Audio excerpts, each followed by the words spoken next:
Hiya!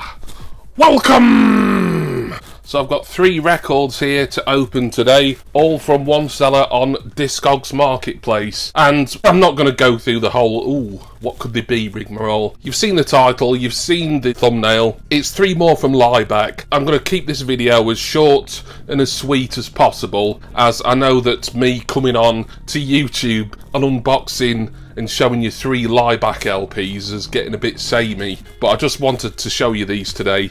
Do a bit of kind of collecting housekeeping really, and as for my next record collecting video, I think most likely the one there'll be 3 different orders from 3 different websites. They're all linked together by a common theme, which I'll reveal on the day obviously, and I'm just waiting for one of the records, which has finally got on a plane after being sat at Melbourne airport for about 2.5 weeks. So look out for that one. I think that should be most likely the next music collecting or record collecting video of mine. And before I get going with anything else, I've got my Patreon link and my Facebook group link down in the description text box. If you could give those a look and check them out, I would be most grateful. Thank you so much. Right then, let's not waste any more time. Let's get on with having a look at what 3 Laibach records I've added to the collection today. What will be the best way of opening this? Probably at the back where this tape is. Although it feels quite a thick package for 3 albums, this. There may be a bit of protection in here, or extra cardboard, which would be protective, I suppose. How much was this order? 50 something, I think. Once again, similar to the last time I showed you some Laibach albums. There was one seller and he had 3 that I needed. A couple of them I could have waited for, or even lived without possibly. I often get like that, particularly with records. I go on Discogs or wherever and intend to buy one, and then if like there's something else by the same artist or just something else I want, then my order will be bigger than what I originally intended it to be. Nice protection here, as we have got extra cardboard, and also the records are wrapped in bubble wrap. Nice. All these are pre-owned, by the way. I think the seller said the condition of these was ranging from sort of very good plus to excellent. I'll save the one I'm most excited about till the end, and those of you who've been paying attention to my Laibach videos recently will probably be able to guess what that one is. The seller has separated the records and the inner sleeves out from the outer sleeves. In fact, that's the one I want to show you at the end. A lot of record sellers on Discogs and eBay as well, I suppose, do that. Right, I'll show you this one first. Whichever one this is. It's very difficult to tell. I'm not even sure there's any text on it. But I believe this album here from Laibach is, I think it's like a compilation album.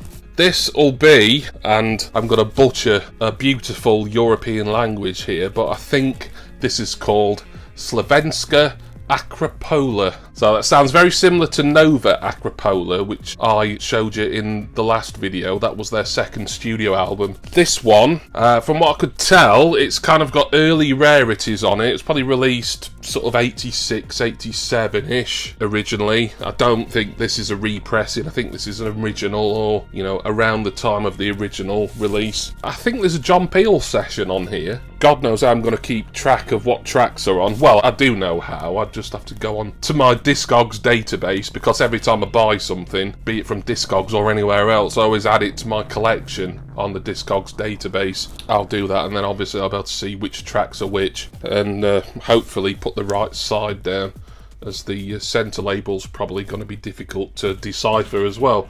But there we are. Like I say, I'm going to get through these fairly quickly. There's not an awful lot to show you visually. It's just me sort of doing some housekeeping really, this video, more than anything.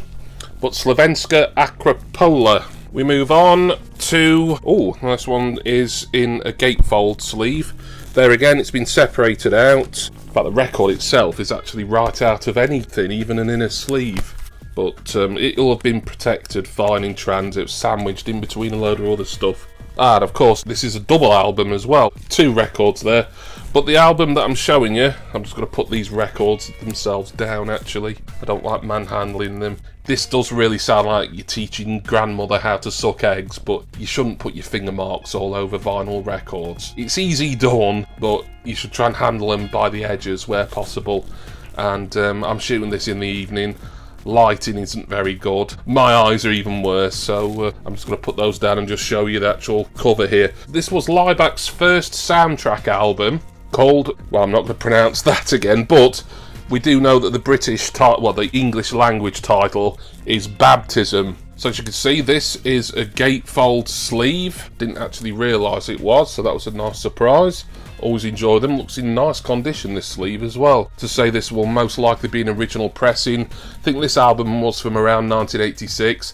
It was Laibach's first soundtrack album. They've done other soundtracks before, a couple of which I've shown on this channel. Also Spracked Zarathustra and Macbeth. Baptism, not sure exactly what it is, but I believe it was some sort of theatrical production, some sort of play written and produced and performed by people associated with Laibach in the NSK Slovenian art scene collective. But double album, which I completely forgot all about. Very nice. That's going to be the inner sleeve, I think. Or no, it is an inner sleeve. Look, have we got two inner sleeves here that need to go in there? I don't want to get any of this stuff mixed up, really. Although it'll be easily sorted, just not while I'm on camera. Baptism, the soundtrack. Ah yeah, that looks like the other inner sleeve there. So yeah, we're sorted, lads, we're fine. And last but not least, as they would say down south, is the album I have been most looking forward to, in a way, since I started collecting Laibach, even before I started collecting, when I was still kind of deciding whether I wanted to or not. It has come in a plain white inner sleeve, and it's just standard black vinyl. Another original pressing, or maybe, you know, within the first few years of release. So, in other words, not a fancy new or newish 180 gram reissue. But I'm talking about an album that I've mentioned that I really want to listen to.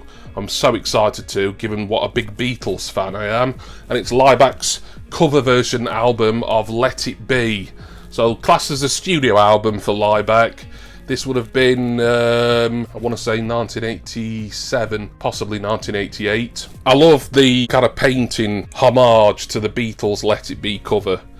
I mean, do I really need to flash a photo of that up? I mean, everyone's seen that. I've even shown Let It Be by the Beatles on my channel not that long ago, because the anniversary edition came out. But nice homage there to the original cover. Now, interestingly, I can just about see the tracks listed on the back here. Interestingly, and I knew this before, I'm just not sure why it happened that way. The only track from the original Let It Be album that's missing on here is Laibach's cover of the title track, Let It Be.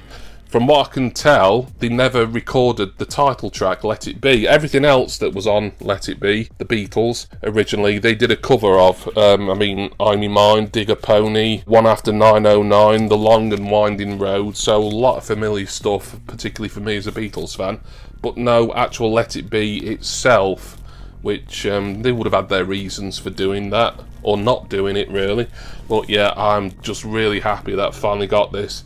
There is still Laibach albums that I want for the collection. None that I'm massively desperate for, apart from probably Opus Dei, which I think is classed as their third studio album. That was from, I think, 86 or 87. Maybe a year or two before Let It Be. And there's a lot of stuff from the 90s that they've done. Some of it, at least one or two of the albums, have never come out on vinyl yet, so maybe they'll get a reissue at some point. I'll be waiting for stuff for a long time, no doubt. But there we are, Laibach for you there today. Thank you all for watching. Hope you enjoyed another look at 3 more Laibach albums to the collection. That makes 9 now, for those of you keeping score. And we'll do something that's not to do with Laibach next time. I can promise you that, but I can also say with fair amount of certainty that I probably will be buying more Laibach in the future. I may give them a bit of a break for a little bit after this, as like I say, there's only one more album of theirs that I know is pretty cheap and easily obtainable that I'm really desperate for, and anything else that I see I can wait for, and even that album, Opus Dei, I don't mind waiting for. But there we are. Thank you especially to my wonderful subscribers and generous patrons, all of which I love dearly and appreciate for all the support that you give me. I'm going to go now and, well, common sense, if you can call it common sense. I've never been accused of having much of it. would dictate that I listen to Let It Be first, because this is the one that I was just so looking forward to hearing out of all the albums that Laibach have released, even including the amazing Sound of Music cover album. But Laibach doing the Beatles, that's going to be well up my street. And I'm looking forward to the other two as well. Soundtrack to Baptism, the play, theatrical production, and Slavenska Akropola. Again, apologies for any bad pronunciation. And I do hope that all of you will join me again next time for my next record collecting video. Cheers, everyone. See ya!